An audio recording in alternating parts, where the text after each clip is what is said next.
আমাদের জীবনটা ৬০-৭০ বৎসর, তাও প্রযুক্তির যুগ হিসাবে গ্যারান্টি দেওয়া যায় না। মানুষই একমাত্র প্রাণী যে গ্যারান্টি যুক্ত তৈরি করে, কিন্তু নিজের গ্যারান্টি ১ মিনিটেরও দিতে পারে না।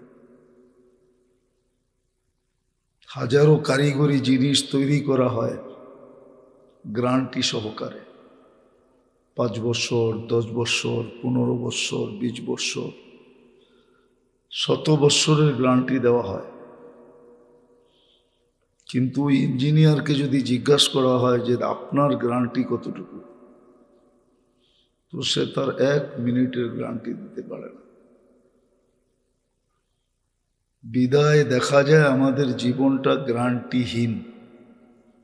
একমাত্র প্রাণী যার জীবনের কোনো গ্যারান্টি নেই। এই জন্যই বলে ১ মিনিটের নাই ভরসা। বিদায় জীবনটা ছোট। যদিও ক্ষেত্রটা দুনিয়া, সুসজ্জিত আমাদেরকে করছেন যোগ্যতা দ্বারা, সবই খোদা প্রদত্ত, আল্লাহর দেওয়া। যে যোগ্যতা আল্লাহ মানুষকে দিছেন, যদিও আজকে দিন এবং দুনিয়াকে মানুষ পৃথক করে,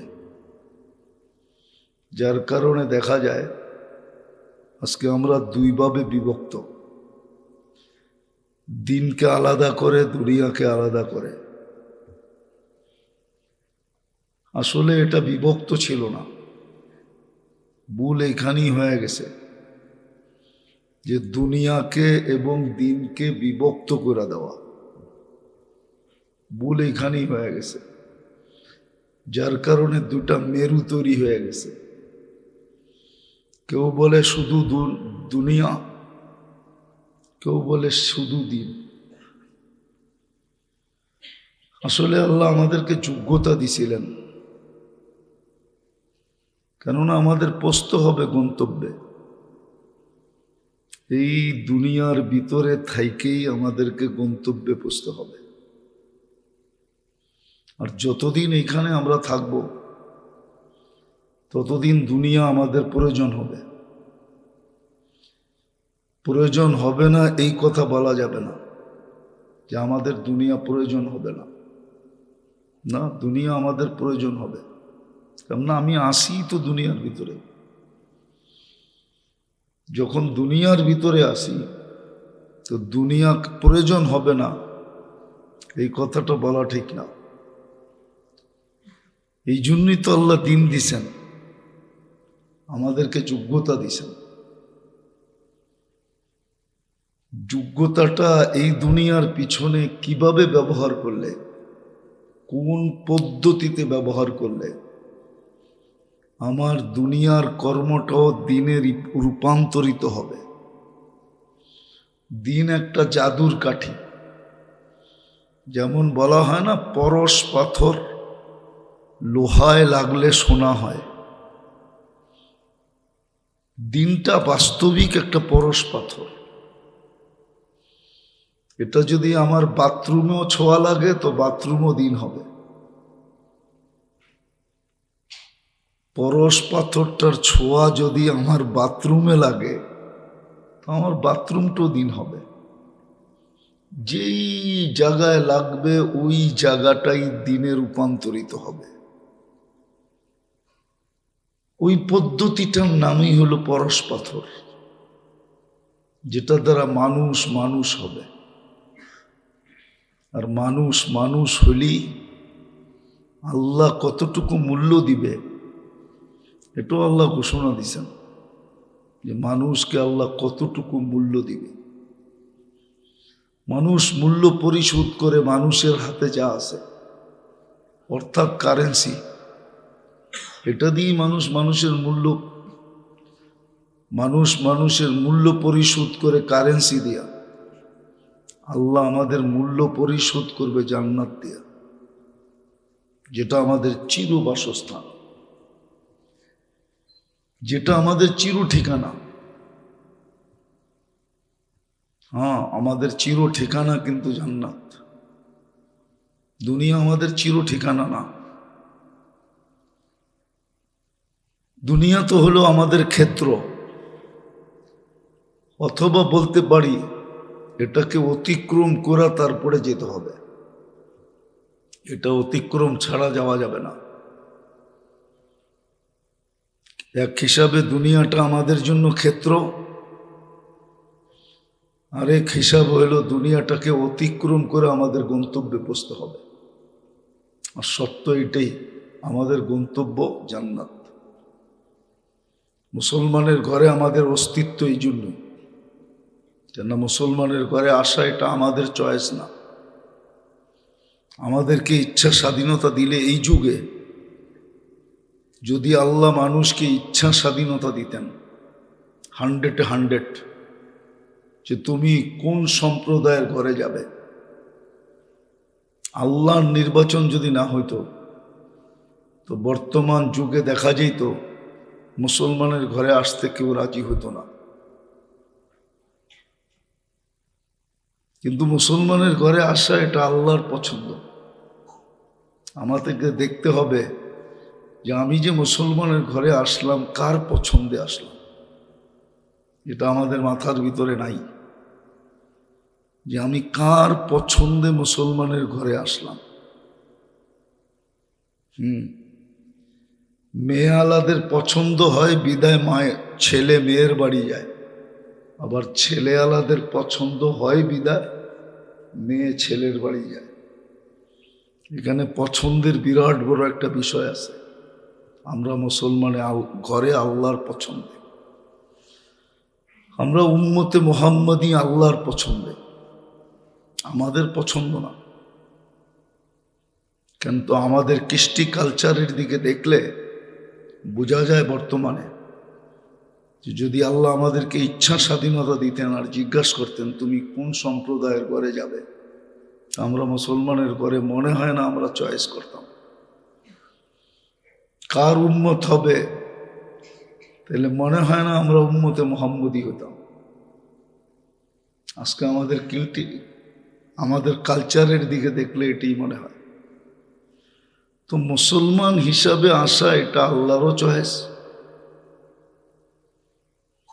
আবার উম্মতে মুহাম্মদি হওয়া এটাও আল্লাহর পছন্দ, আল্লাহর চয়েস। এটার উপরে যতটুকু শুকরিয়া আদায় করব কম হবে।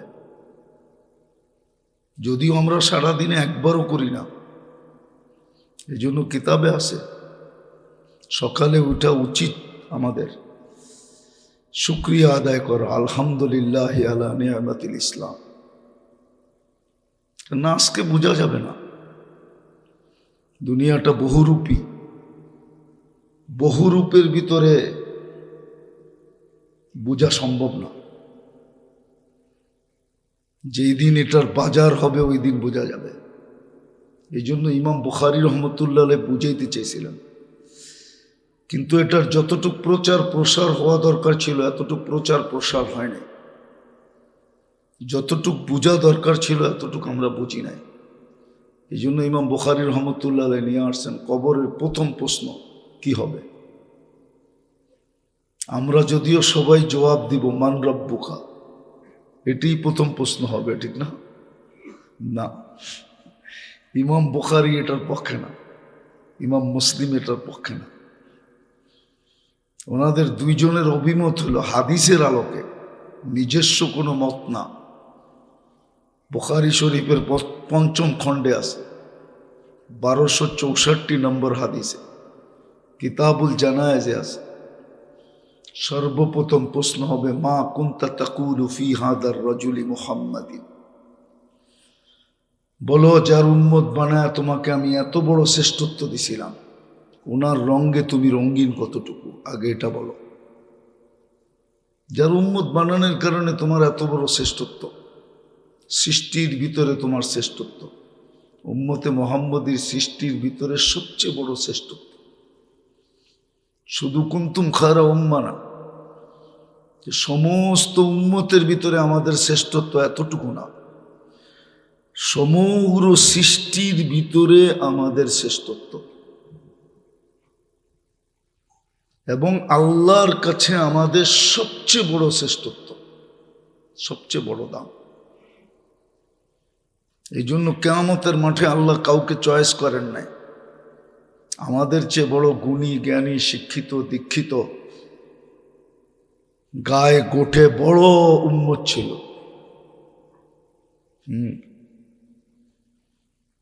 কিন্তু কিয়ামতের দিনের সাক্ষী তাদেরকে বানান নাই।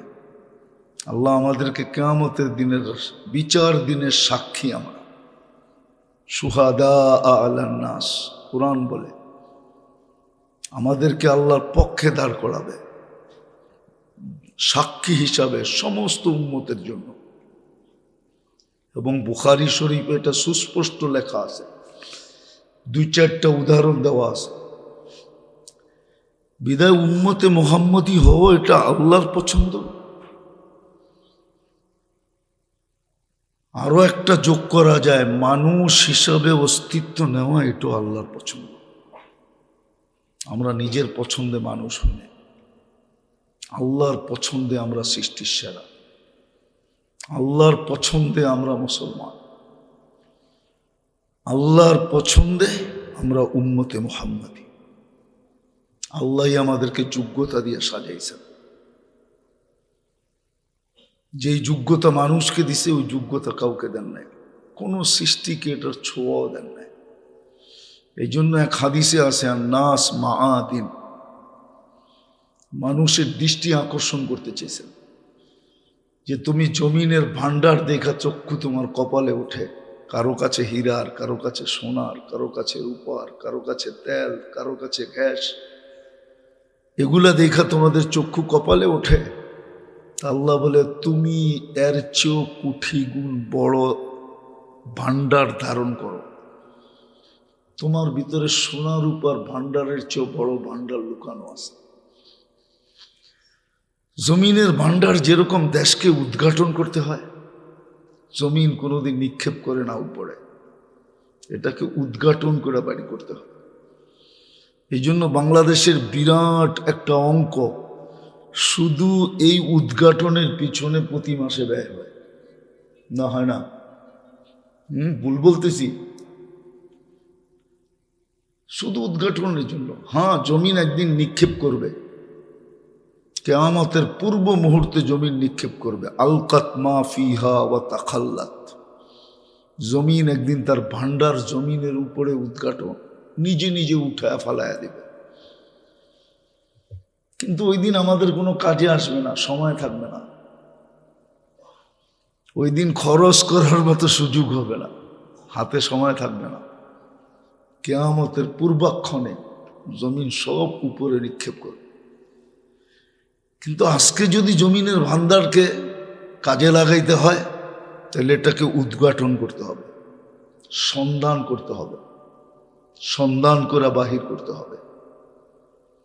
যেমন বাংলাদেশে বহুত জিনিস আছে, কিন্তু বিভিন্ন বাধা বিপত্তির কারণে এটাকে বাহির করতে পারতেছে না, কাজে লাগাইতে পারতেছে না।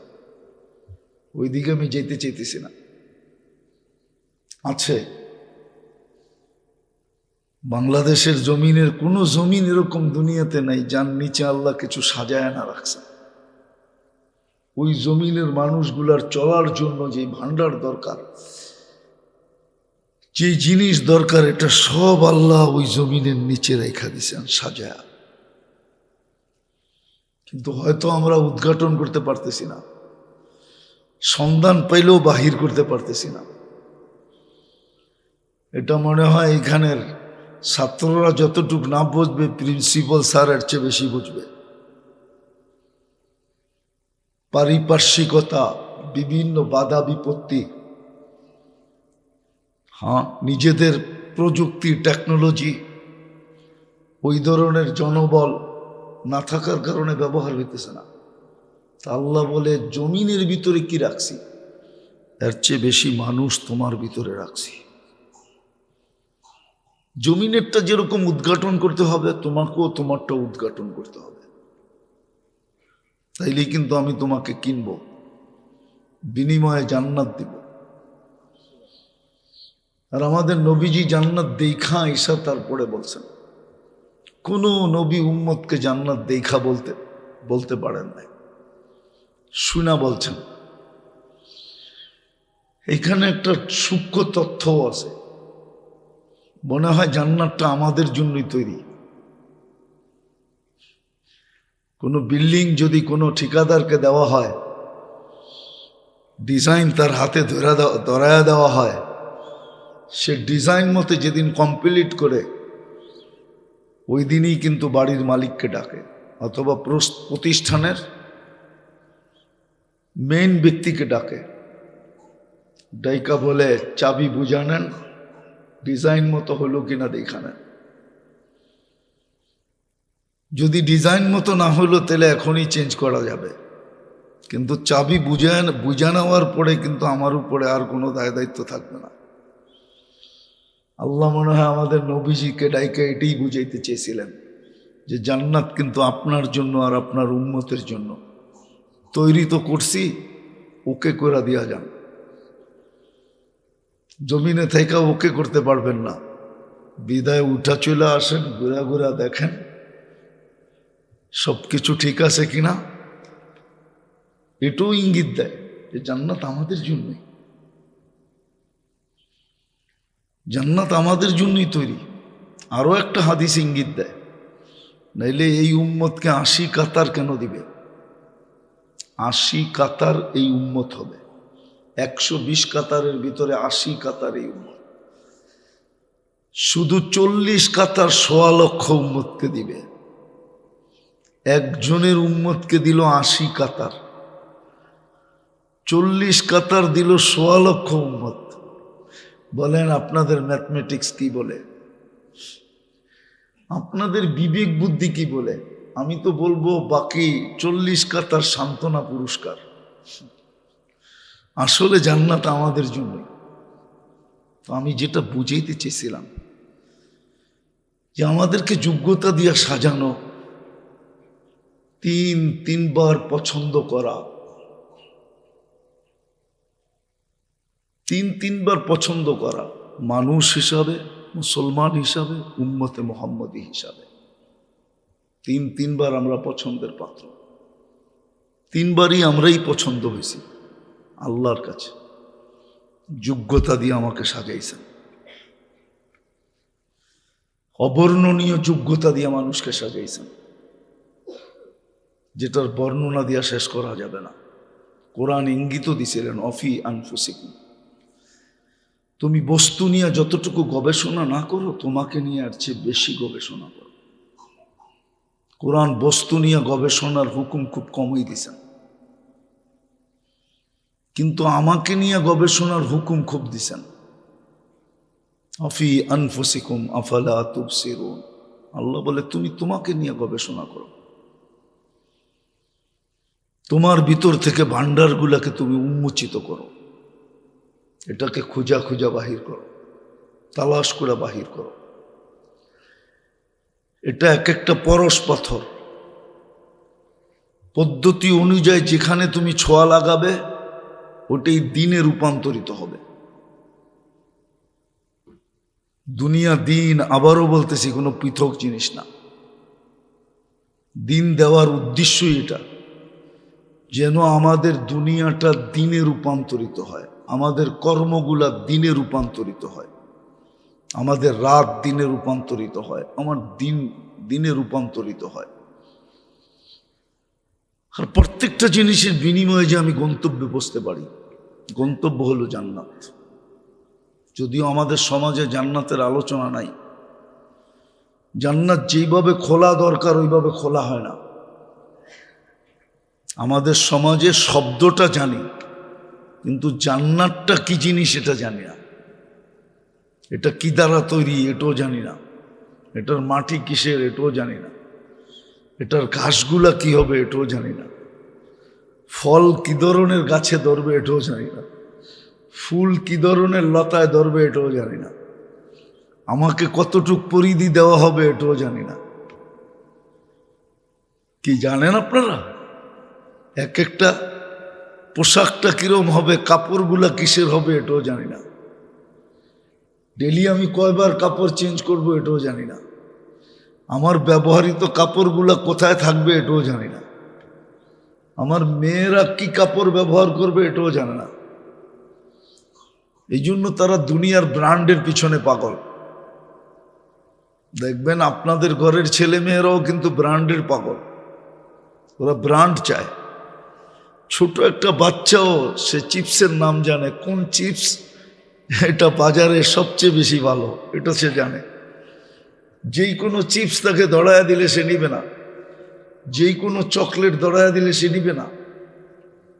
সবাই আমরা ব্র্যান্ড তালাশ করতেছি, জানি না জান্নাতে কোন ধরনের ব্র্যান্ড হবে এটাও জানি না আমরা। জান্নাতে খাওয়াকে পাক করবে বাবুর্চি, জান্নাতে বাবুর্চি থাকবে কিনা এটাও জানি না। জান্নাতে কিচেন আছে কিনা এটাও জানি না। জান্নাতে কে পাক করবে এটাও জানি না। জান্নাতে কত আইটেম হবে এটাও জানি না। বিদায় না জানার কারণে মধ্যখান দিয়া সুযোগ হয়ে গেছে, দিন আলাদা দুনিয়া আলাদা।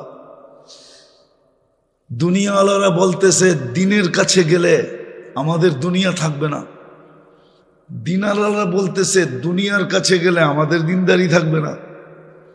তো দুটা মেরু তৈরি হয়ে গেছে, দুই দলেই দুই ধরনের কথাবার্তা বলতেছে। আসলে এরকম না, দিন দিছিলেন দুটা কারণে, দিন দুটা কারণে দিছিলেন, নাইলে দিতেন না।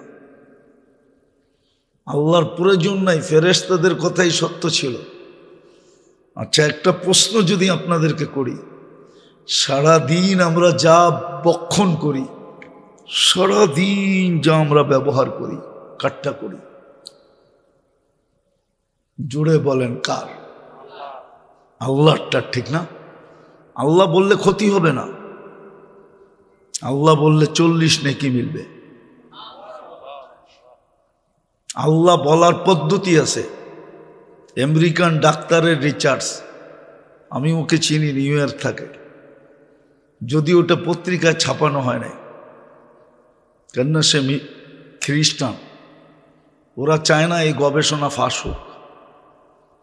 আল্লাহ বলার পদ্ধতি আছে, ওর নিজের রিচার্জ, ওই লিটারেচার আমার কাছে আছে অডিও সহ। ও বলছে মুসলমানের হার্টের রোগ কি করে হয় আমার বুঝে আসে না। কেননা আল্লাহ শব্দটা যদি লেখা হয় না, আল্লাহ শব্দটা এইখানে যদি হার্ট কি বলে ব্ল্যাকবোর্ড থাকতো তাহলে আমি লেখা দেখাইতাম। আল্লাহ শব্দটা লেখলেই একটা হার্ট তৈরি হয়, হার্ট। আলিফটাকে একটু ব্যাখ্যা করে দিতে হবে, ধনুকের মতো আলিফটাকে করতে হবে, আর হাটাকে আবার একটু ব্যাখ্যা করে উপরে উঠে দিলে দেখবেন হার্ট।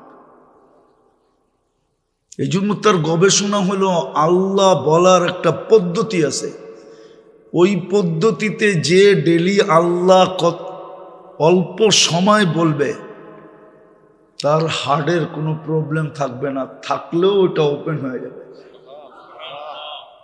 আরেকটা তথ্য দিব আমার কথার বাহিরে, আরেকটা গবেষণা আসছে সারা উন্নত দেশের ডাক্তারদের, যে মুসলিম দুনিয়ায় মানসিক রোগী কম কেন। আপনি দেখেন আমাদের 18 কোটি মানুষের ভিতরে মানসিক হাসপাতাল কয়টা? কোথায়? অথচ আপনি আমেরিকাতে যেয়ে দেখেন এক একটা স্টেটে হাসপাতাল কয়টা। চলেন আমার সাথে, আমি দেখায় দিব কয়টা, সরকারিভাবে কয়টা। আমি তো ঘুরা বেড়াই, ঘুরাই আমার নেশা। অস্ট্রেলিয়াতে শতকরা 25 জন লোক মানসিক রোগী। আমি 16 থেকে টানা 21 পর্যন্ত গেছি।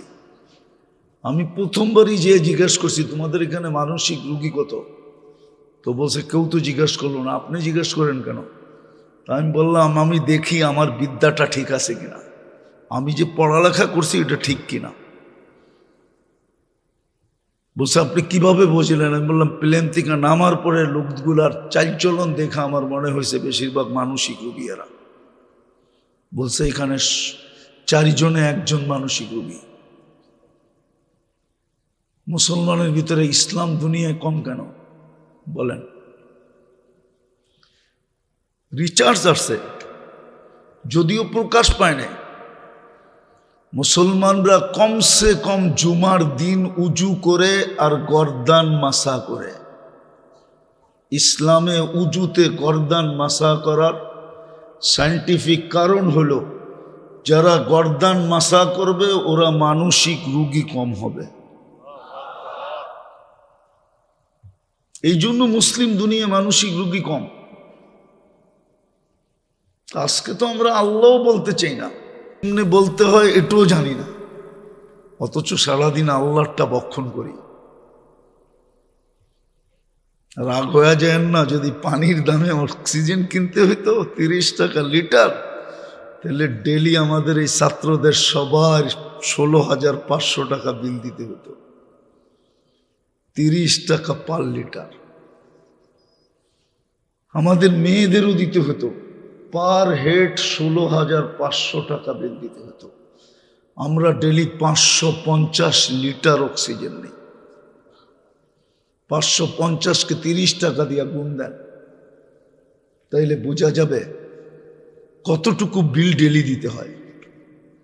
আল্লাহ যদি বিদ্যুতের মতো সিস্টেম করতেন, আমাদের সরকার যেরকম কাট সিস্টেম করছেন বিদ্যুতের জন্য, মোবাইল কোম্পানিগুলা যেরকম পয়সার সিস্টেম করছেন, পয়সা থাকবে তো কথা চলবে, পয়সা নাই কথা শেষ।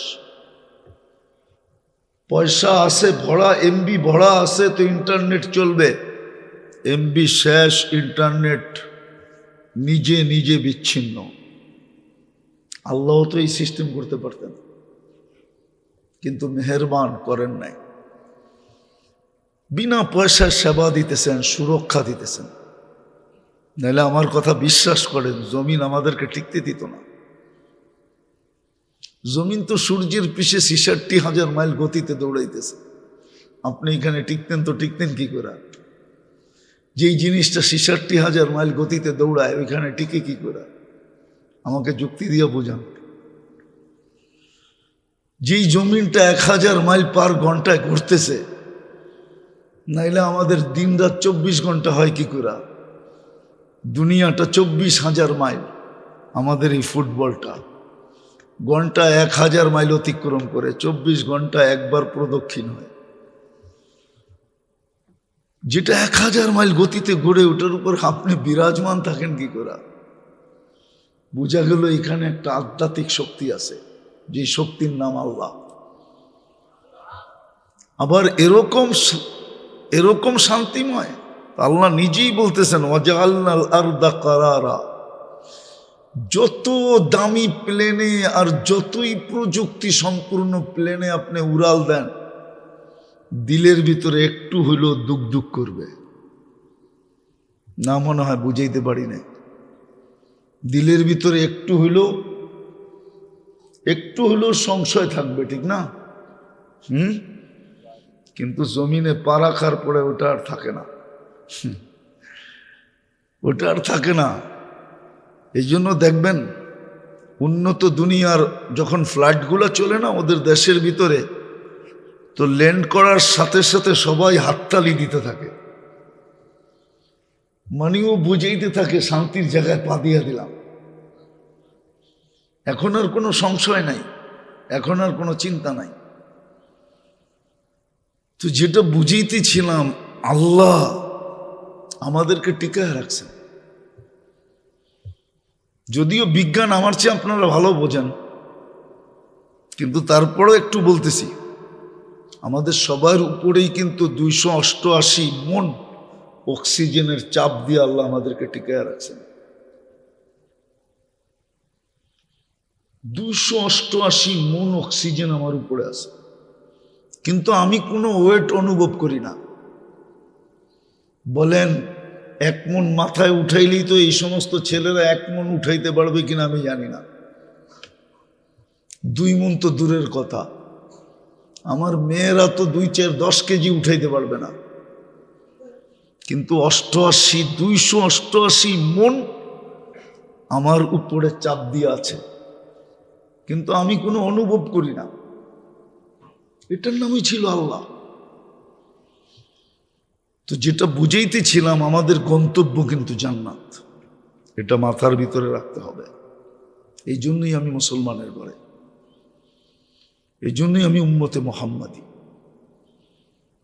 এই জন্যই আমার প্রতি 24 ঘন্টা আল্লাহর বাজেট। আর আল্লাহ বাজেটের ব্যাপারে কাউকে বলেন না। কাসামার রিস্ক ফালা ইয়ানসা মিন খালকি আহাদ, সৃষ্টির ভিতরে কাউকে বাজেটে বলেন নাই, আমাকেও বলেন নাই। 24 ঘন্টা ব্যয় করতেছেন, 24 ঘন্টা আমাদেরকে সুরক্ষা দিতেছেন। নাহলে একটু আগে বললাম না, জমিন আমাদেরকে সুরক্ষা দিতে রাজি ছিল না, প্রস্তুত না। যদি প্রস্তুত হতো তাহলে সে ডেলি কেন আল্লাহকে বলবে? আলা কুল্লা ইয়াউমিন ওয়াল আরদু তাস্তাযিনু রাব্বা। জমিন প্রতিদিন বলে আল্লাহ অনুমতি দেন না। শুধু জমিন না, সমুদ্র প্রতিদিন বলে আল্লাহ অনুমতি দেন না। ফেরেশতা প্রতিদিন বলে আল্লাহ অনুমতি দেন না। তিনজনের একই সুর, আন্তহলিকা ইবনা আদম, মানুষকে ধ্বংস করে দেব। আল্লাহ জিজ্ঞাসা করে কেন? ওদেরও যুক্তি আছে যে ইয়াকুল রিস্কা কয়া আসিক, মেধা আপনার, বলুক আমার ছেলেরা, মেধা কে দিছে? হ্যাঁ, এটার ভিতরে যে মেধা নামীয় একটা, কি বলে এটাকে, মোবাইলে বলে না মেমোরি, কে বলে দিছে? মেধা তো আল্লাহ দিল। সে মেধাবী হয়ে আল্লাহ বলে কি করে? বলো দুনিয়াতে এটা কি দোষণীয় না? দোষণীয় না, দোষণীয় না। যেই বাপ জন্ম দিল সে যদি বাপকে বাপ বলে স্বীকার না করে, তো এর চেয়ে বড় অপরাধ কি হইতে পারে? আমাকে যুক্তি দিয়ে বুঝাও তোমরা, আপনারাও আমাকে যুক্তি দিয়ে বুঝান। যেই বাপ জন্ম দিল কিন্তু সে বাপকে বাপ স্বীকার করতে রাজি না, যেই মা পেটে নিল আর 10টা মাস এতটুকু কষ্ট করলো, যেটাকে মনীষীরা বলে যদি রূপ দেওয়া যেত মার কষ্টের, আর কোনো কঠিন পাথরের পাহাড়ে নিক্ষেপ করা হতো, তো ইমাম গাজালির মতো দার্শনিক লেখেন লান শাক্কাল জিবাল, পাহাড় টুকরা টুকরা হয়ে যেত। কোরআনও বলে ওয়াহনুন আলা ওয়াহনিন, মার কষ্টের স্তূপটা এত বড় হয় যে হিমালয় তার সামনে কোনো পাহাড়ই না। কিন্তু ওই সন্তান যদি মাকে মা বলে স্বীকার না করে, তো সমাজ কি বলে, দুনিয়া কি বলে, বিবেক কি বলে, বুদ্ধি কি বলে, আদালত কি বলে? যদি এটাকে সারা দুনিয়া বিরাট বড় অপরাধ বলে, তাহলে আমার আপনাদের কাছে প্রশ্ন, যে আল্লাহ এক ফোঁটা পানির থেকে অস্তিত্ব দিয়া আমাদেরকে একটা স্তর পর্যন্ত নিয়ে আসলেন। দুনিয়ায় তো আল্লাহ উদাহরণও দিছেন। আমেরিকা বড় টেকনোলজি সমৃদ্ধ, মানি আমি, শুনা না, করতে করতে করতে করতে না আমাদের প্রোগ্রাম হয়তো, আমরা প্রোগ্রাম শুরু করি নিউ ইয়র্ক থেকে, আমাদের প্রোগ্রাম শেষ হয়ে যায় সান ফ্রান্সিসকোতে। নিউ ইয়র্ক হলো আটলান্টিকের পাড়ে, সান ফ্রান্সিসকো হলো প্রশান্তের পাড়ে। আমরা দেখি তো ওই দেশও কিন্তু বেটে আছে, বেটে শর্ট ফিগার আছে। এত টেকনোলজি সমৃদ্ধ হয়েও তো 1 ইঞ্চি বাড়ায় দেখাইতে পারলো না। বোঝা গেল আল্লাহর কারিগরির ভিতরে কোনো টেকনোলজি চলে না। মানুষের টেকনোলজি ওই পর্যন্ত যায় নাই যেখানে আল্লাহর টেকনোলজি কাজ করে। আল্লাহর টেকনোলজিকে ওভারটেক করবে, মানুষের কাছে এই টেকনোলজি আসে না। আল্লাহ এই টেকনোলজি মানুষকে দেন নাই। বাংলায় একটা গ্রাম্য প্রবাদ বাক্য আছে, ওস্তাদের মাঠ শেষ রাখবে। আল্লাহর টেকনোলজি কে ওভারটেক করবে মানুষের টেকনোলজি, এটা পসিবল না। বিদায় আমি কথার শেষ জায়গায় চলে আসছি, বুঝলে এতটুকুই বোঝা যাবে যে আল্লাহ এক ফোঁটা পানির থেকে সাজাইতে সাজাইতে আমাকে একটা স্তরে নিয়ে আসলেন। যুবককে এরকম একটা ফুলে রূপান্তরিত করলেন যে সারা দুনিয়া ওর দিকে তাকায় থাকে।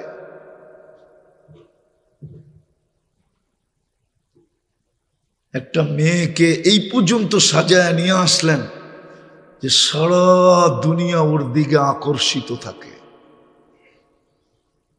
কি সত্য না? কিন্তু ওই আল্লাহকে ভুলা যাওয়া। যুক্তি দিয়ে বোঝো, তোমার ব্রেনকে তুমি জিজ্ঞাসা করো। আমরা আমাদের ব্রেনকে জিজ্ঞাসা করি। এই জন্যই তো আল্লাহ বলছিলেন, আল্লাহ রসুল বলছিলেন, ইস্তাফতি নাফসা, তুই তোকে জিজ্ঞাসা কর, অন্যকে জিজ্ঞাসা করতে হবে না, তুমি তোমাকে জিজ্ঞাসা করো। এই জন্যই এক জায়গায় আল্লাহ বড় আক্ষেপে বলেন, মান আরাদা আন্নি নাদাইতুহু মিন কারিব। আল্লাহ বলে, যখন আমার থেকে বিমুখ হয়ে যায় আমি বড় কাছের থেকে আইসা ডাকি আর বলতে থাকি, আমা কুনতা মা আম্মাহিনা, একটু কি মনে পড়ে না তুমি একটা বীর্য ছিলে? ফামান জা আলাকা দামা, তোমাকে রক্তে রূপান্তরিত কে করলো? ওমান জা আলাকা মুদগা, রক্তপিণ্ড থেকে রূপান্তরিত করলো। ওমান জা আলাকা ইযামা, তোমার কঙ্কালটা কে তৈরি করলো? ওমান কাসা আলাইহি লাহমা, গোশত আর চামড়ার আবরণ নিখুঁতভাবে কে চড়াইল। আমা কুনতা সাগীরা ফামান কাব্বারাক, তুমি কি ছোট ছিলে না? তোমাকে বড় কে করলো? আমা কুনতা দাঈফা, তুমি কি মার পেটের থেকে দুর্বল আসো নাই? ফামান কওয়াকা, তোমাকে সুঠামত্ব কে দিল? আমা কুনতা জাহিলা, তুমি কি অজ্ঞ ছিলে না? ফামান আল্লামাক, তোমার ভিতরে মেধার মেমোরি কে দিল? আমা কুনতা মিসকিনা, তুমি কি মার পেটের থেকে অসহায় আসো নাই? তো আল্লাহ চিত্র তুলা ধরছে, ফালা আলাকা সিন্নুম তাক্তা, দাঁত তো তোমার ছিল না, কোত্থেকে কাটবে? ওয়ালা আলাকা লিসানুন তান্তিক, জিহ্বা ছিল কিন্তু বাকশক্তির কার্যকারিতা তো ছিল না। ওয়ালা আলাকা উযুনুন তাসমা, কান তো ছিল কিন্তু শ্রবণ শক্তির কার্যকারিতা তো ছিল না। ওয়ালা আলাকা আইনুন তানদুর, চক্ষু তো ছিল কিন্তু দৃষ্টিশক্তির কার্যকারিতা তো ছিল না। ওয়ালা আলাকা কলবুন তাতাফাক্কার, ছোট একটা দিল তো ছিল, চিন্তা কি জিনিস তুমি জানতে না। ওয়ালা আলাকা ইয়াদুন তাবতিশ, হাত তো ছিল, কর্ম তো দূরের কথা, ধরার ক্ষমতাই তো ছিল না। ওয়ালা আলাকা রিজলুন তামশি, পাও তো ছিল কিন্তু চলার ক্ষমতা তো ছিল না। ফকাত তাতাহাররাক, তুমি দুইটা হাত পাও একটু নাড়াচাড়া করতে পারতে, চিৎকাইতে হইতে পারতে না, উঠা বসাও করতে পারতে না, শুধু হাত পাও দুইটা নাড়াচাড়া হতো। আল্লাহ বলে, তোমাকে সাজাইল কে? এই তো তোমার নিঃসহায়ের চিত্র। তারপরে আল্লাহ জিজ্ঞাসা করে, ইলা আইন, কই চললি? আমার চেয়ে তোকে বেশি সাজাইছে কেউ? হালুয়া যাত্তা আজুয়াদা মিন্নি, আমার চেয়ে বড় দাতার সন্ধান কি তোর কাছে আছে? বল, আমার চেয়ে বড় দাতা? কসম খোদার, সমস্ত সৃষ্টি কিন্তু আমাদের বিরুদ্ধে, কিন্তু সমগ্র সৃষ্টিকে আল্লাহ ডেলি জবাব দেয়, ইনকানা আবদুকুম ফাশানুকুম বি, বন্দা তোমাদের হলে যার যা করতে মনে চায় করতে পারো। ইনকানা আবদি, বন্দা যদি আমার হয়, খবরদার যদি কেউ চোখ উঠায় দেখলা, ওমান আযমু মিন্নি জুহদাম ওয়া কারামা, আমার চেয়ে বড় দাতা কেউ নাই, আমার চেয়ে বড় ধৈর্যশীল কেউ নাই, আমার চেয়ে বড় সহ্যশীল কেউ নাই। বিদায়ে আমাদের গন্তব্য কিন্তু জান্নাত, যদিও আমরা দুনিয়ার পেটে, যদিও আমরা দুনিয়া দ্বারা বেষ্টিত, যদিও দুনিয়া আমাদের কদমে কদমে প্রয়োজন, ওই দুনিয়াটাই কিভাবে দিনে রূপান্তরিত হবে আর আমি গন্তব্যে পৌঁছব, ওটার জন্যই দিন। দিন দুনিয়ার কোনো পৃথকতা নাই। দুনিয়াটাকে এক পদ্ধতির মাধ্যমে, কোরআনের একটা শব্দ আছে, একটা শব্দ, কোরআনে একটা শব্দ দিয়া দিন বুঝাইছে, একটা শব্দ দিয়া। এই জন্য কোরআনে যদি কেউ পুরা ইসলাম এক শব্দে বসতে চায়, তাহলে কোরআনে একটা শব্দ আছে, ইয়ামুরু বিল আদলি, আদল, ইনসাফ, আদল, ইনসাফ। সর্ব জায়গায় ইনসাফের সীমারেখা দেওয়া আছে। একটা ছেলে 24 ঘন্টা পড়বে, এটা আল্লাহ বলে নাই। যদি বলতো তাহলে এটা হাদিসে আসতো না, ওয়ালি জাসাদিকা আলাইকা হাক্কুন, তোমার শরীরেরও একটা অধিকার তোমার উপরে আছে। ওয়ালি আইনিকা আলাইকা হাক্কুন, ওলামাদেরকে জিজ্ঞাসা করেন এই হাদিস আছে না নাই। তিরমিজি শরীফে এই হাদিস আছে, বুখারী শরীফে এই হাদিস আছে। ওই যে তিন লোক এসে বলছিল আমি সারা রাত্র নামাজ পড়বো, ঘুমাবো না। দ্বিতীয় জন বলছে আমি সারা বছর রোজা রাখবো, একদিনও রোজা ছাড়বো না। আরেকজন বলছে আমি বিয়ে শাদী করবো না, বৈরাগী হয়ে যাব।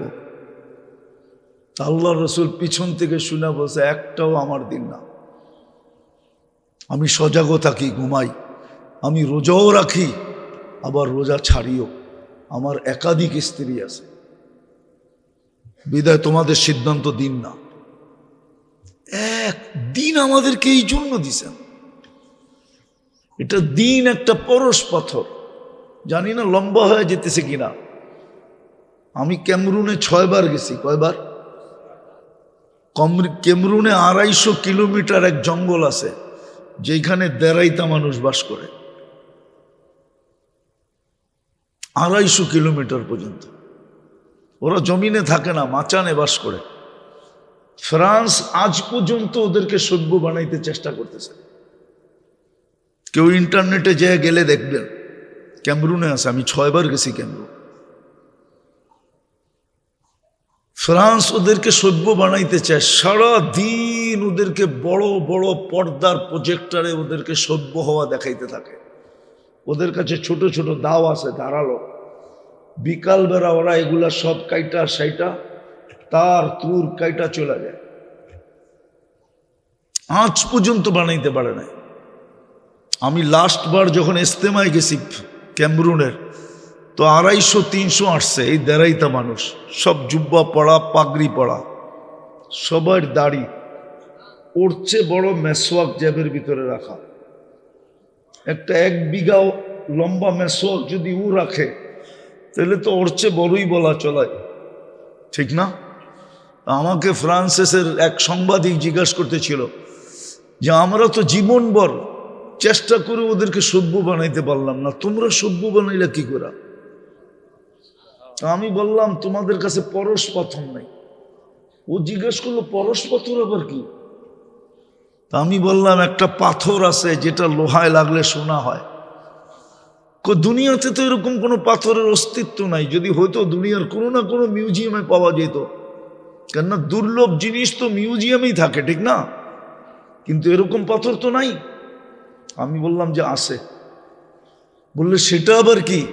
তা আমি বললাম ওই পাথর হইল লা ইলাহা ইল্লাল্লাহ মুহাম্মাদুর রাসূলুল্লাহ। এই কলেমার পাথর দিয়ে আমরা ওদেরকে সভ্য বানাইছি। আমাদের জামাতগুলা চলছে, ওরা মুসলমান হয়েছে আলহামদুলিল্লাহ, এখন কয়েক হাজার হয়ে গেছে। আমি শেষবার যখন গেছি তখন 250-300 ছিল, এখন কয়েক হাজারে রূপান্তরিত হয়ে গেছে। যারা ওই জঙ্গলের ভিতরে মসজিদ বানাইছে, যারা ওইখানে জুব্বা পড়ে, পাগড়ি পড়ে, দাড়ি রাখছে, যাদের চালচলন সব চেঞ্জ হয়ে গেছে, দিন দিন সংখ্যা বাড়তেছে। তো দিন দুনিয়া এটা পৃথক কোনো জিনিস না, ভালো মতে বুঝি। দিন কোনোদিন দুনিয়া নিষেধ করে না। হ্যাঁ, হইতে পারে দুনিয়া দিন নিষেধ করে, কিন্তু দিন কোনোদিন দুনিয়া নিষেধ করে না। যদি নিষেধ করত তাহলে আল্লাহর রসুল কইরা দিয়া যেতেন। হ্যাঁ, দুনিয়া দিন নিষেধ করে, এটা আমরা সচক্ষে দেখতেছি, কিন্তু দিন কোনোদিন দুনিয়া নিষেধ করে না। দিন এই জন্যই আসছে যেন আমার দুনিয়ার কর্মগুলা দিনের ছোঁয়ার কারণে দুনিয়াটা দিনে রূপান্তরিত হয়। এটাই পরশপথ, যেন আমি সহজে গন্তব্যে পৌঁছতে পারি। আবার আরেকটা কথাও আছে, একটু ভালো মতে বুঝি। বলেন, সমস্ত প্রাণীর জন্য যদি এই দুনিয়াতে পরিবেশ নির্ধারিত থাকতে পারে, পরিবেশ নির্ধারিত নাই, উদাহরণ দিলে বুঝবেন। মাছের জন্য পানির পরিবেশ চাই, সেটা ছোট একটা অ্যাকোরিয়াম, তাইলে সেইখানে জীবিত, সেইখানে মোটামুটি সুখী, ঠিক না? পাখি খোলা আকাশের পরিবেশ। যদিও আপনি বলবেন ও খোলা আকাশে ঘুরতে থাকবে, পাবে কি পাবে না, খাবে কি খাবে না, আমি সোনার খাঁচায় রাখলাম, সোনার পাত্রে তাকে দানা দিলাম, সোনার পাত্রে তাকে পানি দিলাম, কিন্তু তার ভিতর থেকে চিৎকার এটাই আসবে, আমি খোলা আকাশেই সুখী, তোমার সোনার খাঁচায় সুখী না। আমি যুবকদেরকে বলতে চাইতেছি, তোমরা আমার চেয়ে বেশি সাফারি পার্ক দুনিয়াতে দেখো নাই। হ্যাঁ, আমি 103টা দেশের সাফারি দেখছি, আমি কেলাও বেচছি, মেলাও দেখছি, আমি দিনের কাজও করছি, আবার এগুলো দেখা হয়েছে। কিন্তু দুনিয়ার আমেরিকা মতো উন্নত দেশের সাফারি পার্কের বন্য প্রাণীও ওইখানে সুখী না। সে তো আমাজনই সুখী, সে তো সুন্দরবনই সুখী, সাফারি পার্কে সে সুখী না। এখন যদি আল্লাহকে আমি প্রশ্ন করি, আল্লাহ, সমস্ত সৃষ্টির সুখের পরিবেশ তোমার পক্ষ থেকে নির্ধারিত, আমি তো সৃষ্টির সেরা, আমিও তো যতদিন এইখানে থাকবো সুখে থাকতে চাই, আমার জন্য কোন পরিবেশটা নির্ধারিত? আমাকে আল্লাহকেই জিজ্ঞাসা করতে হবে, কেননা আমি মেড আল্লাহ, আমি মেড, আমাকে বানাইছে কে? আল্লাহকেই জিজ্ঞাসা করতে হবে। কেননা আমরা যে মোবাইল ব্যবহার করি, আবিষ্কারককেই জিজ্ঞেস করি, কোম্পানিকেই জিজ্ঞেস করি যে এটার ভিতরে কতগুলা ফাংশন আছে। যদিও আমার ছেলেরা বলে আইফোন বড় দামি ফোন, বড় স্মার্টফোন, ঠিক না? সত্য তো, কিন্তু আমার কাছে না। কেন জানো? ওটা তো ব্লুটুথ নাই, শেয়ার ইট নাই। স্যার কি বলবে আল্লাহ জানে। আছে নাকি আপনার আইফোনে ব্লুটুথ শেয়ার ইট? না, আইফোনে ব্লুটুথ শেয়ার ইট নাই, ইম্পসিবল। ও আপনি স্যামসং এর কথা বলে লাভ নাই, আইফোনে ব্লুটুথ নাই, শেয়ার ইট নাই, তাহলে এটা উন্নত হলো কি করে? তুমি কিছু দিতে চাইলেও দিতে পারবে না, নিতে চাইলেও নিতে পারবে না, কেননা আইফোনের নিজস্ব জগৎ, ও কোনো জগৎকে ফলো করে না, ওর নিজস্ব একটা জগৎ আছে, ওইটাই। তো যেটা বুঝাইতে চেয়েছিলাম, আমি যদি আল্লাহকে জিজ্ঞাসা করি, কেননা আমি মেড আল্লাহ, এই মেশিনটা আল্লাহর বানানো, এই মেশিনটাকে আল্লাহ চালান, মানুষ নামের মেশিনটাকে। এটা প্রযুক্তি দিয়া চলতে পারে না। একটা যুক্তি দিব, আমরা কয়টা ক্যামেরা দিয়ে দেখি বলেন? দুইটা চোখ দিয়া, দুইটা চোখে কয়টা ক্যামেরা? 26 কোটি ক্যামেরা। আমরা তাকাইলে 26, বিজ্ঞান সরিষার আকৃতিতে ক্যামেরা বানাইতে পারে না, সরিষার আকৃতির ক্যামেরা বিজ্ঞানের কাছে নাই। মাইনা নিলাম সরিষার আকৃতিতে একটা ক্যামেরা, তাহলে 13 কোটি ক্যামেরা ফিট করতে কতগুলা জায়গার দরকার হইতো? আর আল্লাহ কতটুক জায়গার ভিতরে ফিট করছেন? প্রত্যেকটার কিন্তু ক্যাবেল আছে পিছনে, 1.6 সেন্টিমিটার জায়গা দিয়ে আল্লাহ ক্যাবেল গুলাকে পিছনে নিয়ে গেছেন, শুধু 1.6 সেন্টিমিটার। আবার দুইটা তারকে একসাথে লাগতে দেন নাই, লাগলে ফায়ার হবে। তখন আমরা সব উল্টা দেখব। আমরা যখন সামনে তাকাই না, তোমরা যখন তাকাও, একসাথে 26 কোটি ক্যামেরা জ্বলা ওঠে।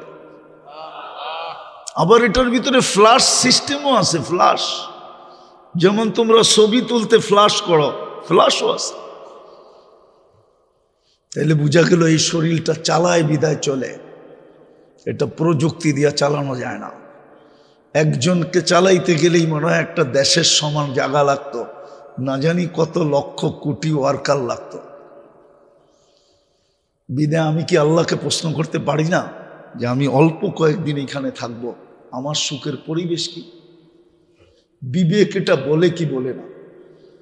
চতুর্দিকে প্রাণীর পরিবেশকে দেখলে তো আমার মাথায় এই প্রশ্নটা আসা স্বাভাবিক যে আল্লাহ, মাছ তো পানির পরিবেশে সুখী, পাখি খোলা আকাশের পরিবেশে সুখী, বন্য প্রাণী খোলা জঙ্গলে সুখী, আমি কিভাবে সুখী হব? আমিও তো হ্যাপি হইতে চাই না, শুধু কেকই হ্যাপি হবে। আমি তো বলি মানুষ কেক কাটে কেন জানেন? আবার সারেরা রাগ হয়ে যায় কিনা বলবো। কেক কাটে কেন জানেন? রাগ হয়ে কাটে যে হ্যাপি হওয়ার কথা ছিল আমার, তোর গায়ে কেন হ্যাপি লেখা? এই জন্য তোরে টুকরা টুকরা টুকরা করব আর খায়া তোকে বেনিশ করে দিব, যাতে তোর অস্তিত্বই না থাকে। আমার বিবেক এটা বলে, সত্য। আমি যদি আল্লাহকে প্রশ্ন করি, আল্লাহ এটার জবাব বহুত আগে আমাদেরকে দিয়া দিছেন। ইন্নাল্লাহ আস্তাফা লাকুমুদ্দিন। ও মানুষ, তুই যদি সুখে থাকতে চাস, তোর সুখে থাকার পরিবেশ হলো দিনদারি, দিন। আজকে আমরা দিনদার না, দিনদারি নাই বিদায় আমরা রিলেশন নিয়ে সুখী না। আমাদের রিলেশনগুলা সব দুর্বল, আমাদের সম্পর্কগুলা অনেক দুর্বল, অনেক দুর্বল। দিনদারি নাই দেখা। আমি কলেজের পেটে বসা বলতেছি, কলেজের পেটের ভিতরে বসা বলতেছি, ছাত্ররা কোনোদিন ওস্তাদের বিরুদ্ধে যেতে পারে না, কোনোদিন না। ইতিহাসের পাতায় নাই, এটা ইম্পসিবল ছিল। যতদিন দিনদারি ছিল ততদিন ঠিকই ছিল, যেদিন থেকে দিনদারি নাই ওই দিন থেকে এই রিলেশনশিপটা দুর্বল হয়ে গেছে। যদি এটা দুনিয়ার ভিতরে সবচেয়ে বড় একটা হায় হায়, বাংলায় একটা গ্রাম্য প্রবাদ বাক্য আছে যে মা বাবা বুধ বানায়, ওস্তাদ শিক্ষা দিয়া পুত বানায় পুত। মা বাবা শুধু জন্ম দেয়, ওস্তাদরা শিক্ষা দীক্ষা দিয়া তার মেমোরিকে এমন ফুটায় যে কেউ বিসিএস ক্যাডার হয়, কেউ রাষ্ট্রের বিরাট বিরাট পদে আসীন হয়। কিন্তু এটার পিছনে সবচেয়ে বেশি শ্রম কাল লাগছে?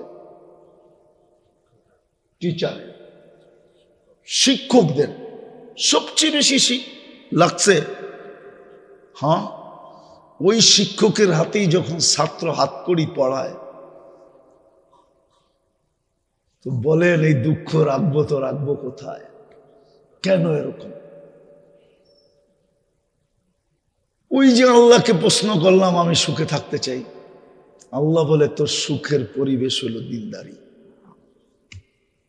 আজকে দিন ছাড়ার কারণে হয়, একদিন ছিল আর লম্বা করা যাইতেছে না, আসরের সময় হয়ে গেছে। একদিন ছিল ইতিহাসের পাতায় অনেক পিছিয়ে চলে যেতে হবে। মুসলিম সমাজে গায়রে মুসলিম থাকার জন্য 60 থেকে 70% পর্যন্ত দিয়া থাকতে রাজি হতো, যে তোমাদেরকে আমাদের কামাই 60% না 70% দিব, তারপরও তোমাদের সাথে থাকবো। বলবে 30% দিয়ে তুমি কিভাবে চলবে? বলে 30%-এ এতটুকু বরকত হবে। ওরা বিশ্বাস করতো এতটুকু বরকত হবে যে আমার 30% দিয়া রাজার হালে চলার পরেও আমার কাছে এক গাদা থেকে যাবে। ইতিহাসের পাতায় লেখা আছে এটা। যারা ইতিহাসকে বিকৃত করছে ওরা এগুলো সব মুছা দিছে। হ্যাঁ, আমি স্যারদেরকে জিজ্ঞাসা করব, ছোটবেলা যে ইতিহাস পড়ছেন ওগুলো আছে এখনো বলতে? ছোটবেলা যে কবিতাগুলা পড়ছেন ওইগুলো আছে? এখন তো কবিতার কোনো ছন্দের মিলেই নেই, ঠিক না? মিল আছে? হ্যাঁ, লেখা খালি কবিতা বললেই কবিতা হয়ে গেছে, কিন্তু আগে কবিতার ছন্দের মিল ছিল। কবিতা লেখলেই কবিতা হতো না, দুনিয়া দেখতো ছন্দের মিল আছে কিনা, আসলে কবিতার মাপকাঠি আছে কিনা। এটা আমাদের হুজুররা বুঝবে, উনি হুজুর কিনা জানি না। হ্যাঁ, এটাকে মাওয়াজিন বলে, আশারের ওজন ঠিক আছে কিনা। আজকাল কবিতার কোনো, ছোটবেলা যেগুলো পড়ছি জসিমউদ্দিনের ওগুলা একটাও নাই, আছে নাকি? হ্যাঁ, নাই। সুফিয়া কামালের পড়ছি, নাই। বহুত দিন পরে মনে পড়ে আজি পল্লী মায়ের কোল, নাই। পিপিলিকা নাই, ঠিক না? গুগু নাই, কবর নাই। তো যেটা বুঝাইতে চাইছিলাম, আমি যদি এইখানে সুখে থাকতে চাই তাহলে আল্লাহর পক্ষ থেকে পরিবেশ হিসাবে আমার জন্য নির্ধারিত হইল দিন। আর আমি যদি দুনিয়াকে দিনে রূপান্তরিত করতে চাই তাইলে আমাকে চাবিকাঠি হিসাবে ব্যবহার করতে হবে দিন। আর আমি যদি গন্তব্যে পৌঁছতে চাই তাইলেও আমার লাগবে দিন। আজকে দিন নাই বিধায় আমাদের সমাজের এই দুরবস্থা।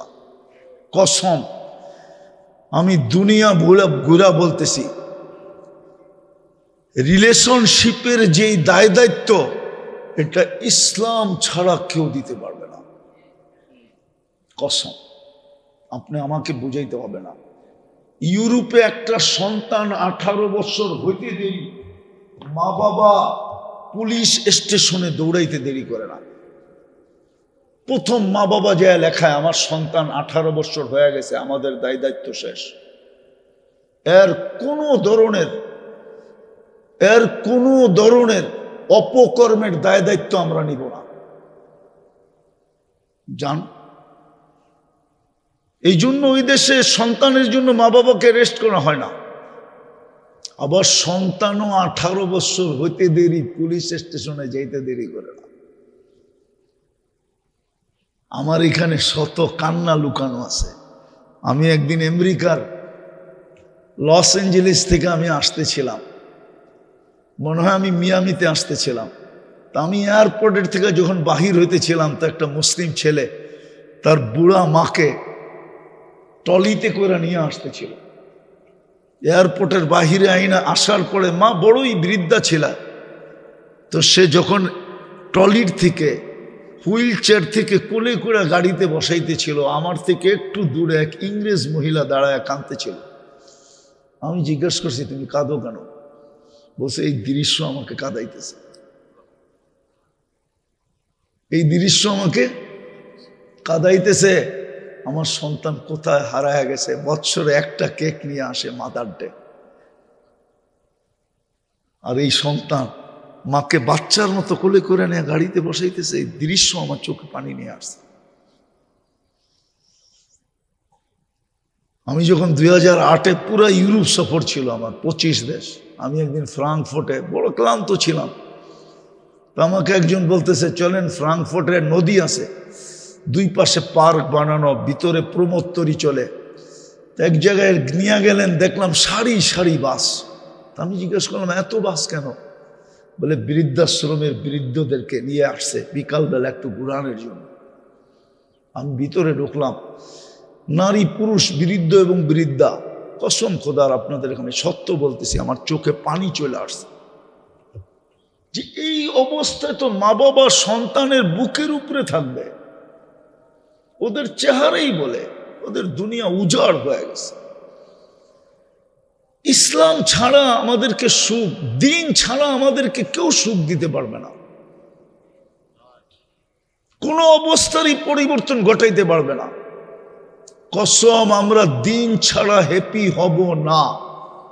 আবার কখনো সুযোগ আসলে, লম্বা সময় হলে বোঝানো যাবে। যদি এরকম প্রোগ্রাম হতে থাকে এইখানে আর আমাদের আসার সুযোগ হয়, তো আমরা আপনাদেরকে বুঝাইতে পারবো হাতে কলমে, যুক্তি দিয়া, তর্ক দিয়া, কোরআন দিয়া, হাদিস দিয়ে আমরা বুঝাইতে পারবো। দিন ছাড়া, দিনের পরিবেশ ছাড়া কোনো রিলেশনশিপ সুখী হবে না, কোনো প্রতিষ্ঠান সুখী হবে না, কোনো এলাকা সুখী হবে না, কোনো রাষ্ট্র সুখী হবে না। যদি উপহার না দিতেন তাইলে আমরা বলতাম দীর্ঘ লম্বা 1 বৎসর না, 2 বৎসর না, শত শত বৎসরের একটা ইতিহাস এখনো লেখা আছে। মানুষ কতটুকু সুখী ছিল দিনের পরিবেশের কারণে। বিধায় আমি আপনাদের কাছে হাত জোর দরখাস্ত করব, বিশেষ করে ছেলে মেয়েদের কাছে করব, এখনই তোমাদেরকে তোমাদের গুছানোর সময়। কর্মজীবনে নাইমা গেলে গুছানো অনেক কষ্ট হয়ে যাবে। শিক্ষা সময় যতটুকু নিজেকে গুছানো যায়, রেডি করা যায়, কর্মের সময় এতটুকু রেডি করা যায় না, ব্যস্ততার সময় এতটুকু রেডি করা যায় না। এখন তোমাদের হাতে সময় আছে, ইচ্ছা করলে তোমরা তোমাদেরকে রেডি করতে পারো, তৈরি করতে পারো। আমাদের কথা মানো, ফল তোমরা খাবে। হাস্যকর কথা, তোমার স্ত্রী তোমাকে পাও টিপা ঘুম পড়াবে, আবার সকালে পাও টিপা ঘুমের থেকে উঠাবে। ও জানবে স্বামীর পাও টিপলে আমাকে মিলবে কি, ওই আশায় ও পাও টিপা ঘুম পড়াবে। ও বলবে সারাদিন তুমি ক্লান্ত হয়ে আসছো, পিঠ রাখার মতো কোনো জায়গা তোমার কাছে ছিল না। আমি তো গড়েই ছিলাম, আমি বিছনায় পিঠ রাখতে পারতাম, আমি রাতের ঘুম দিনে পুরা করতে পারবো। তুমি তো সারাদিন কর্মব্যস্ততায় থাকবে, রাতের ঘুম তুমি পুরা করতে পারবে না। আমি তোমার শরীরকে মেসেজ করে দিই তুমি ঘুমাও। কসম, ইতিহাসের পাতায় আছে। এই জন্য তোমাদের কাছে দরখাস্ত, তোমাদের এখনই সময় নিজেকে গুছানোর, নিজেকে দিনদার বানানোর।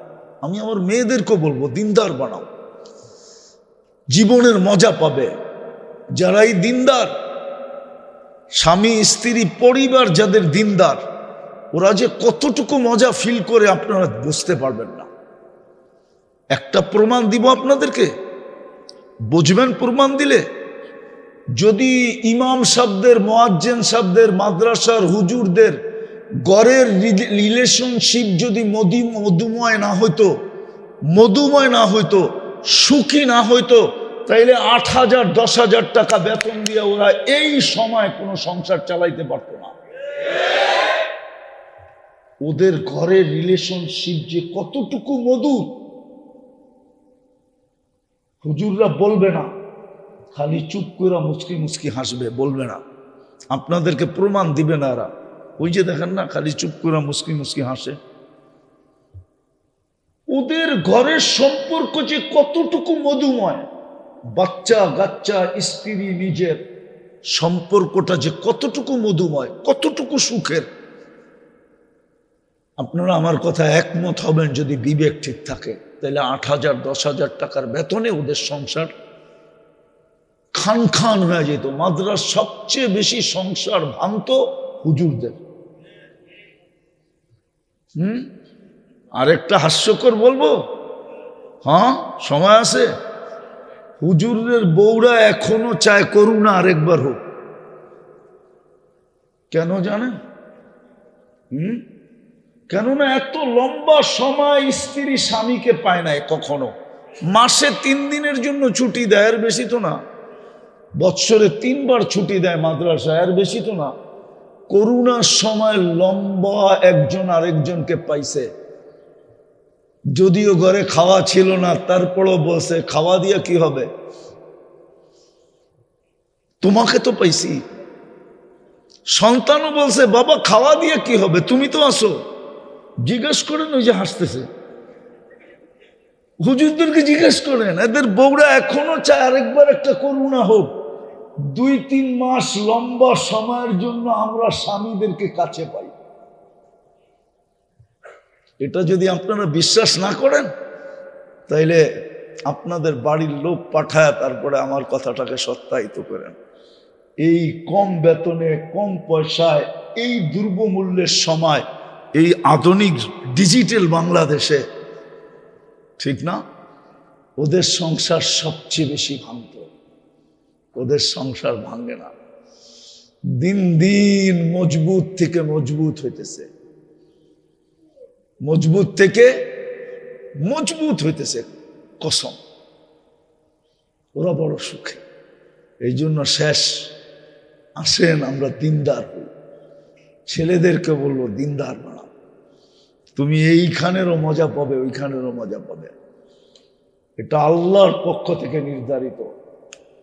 আমি এই প্রতিষ্ঠানের অভিভাবকদেরকেও বলবো, শিক্ষার মাঝে মাঝে যদি এরকম প্রোগ্রাম 2 মাস অন্তর অন্তর বা 3 মাস অন্তর অন্তর একটু লম্বা সময় নিয়ে যদি এই প্রোগ্রামগুলো হয়, তাহলে ইনশাআল্লাহ কারিগরির সাথে দিনের কারিগরিও, দুনো কারিগরের এরা এক্সপার্ট হয়ে এখান থেকে বাহির হবে।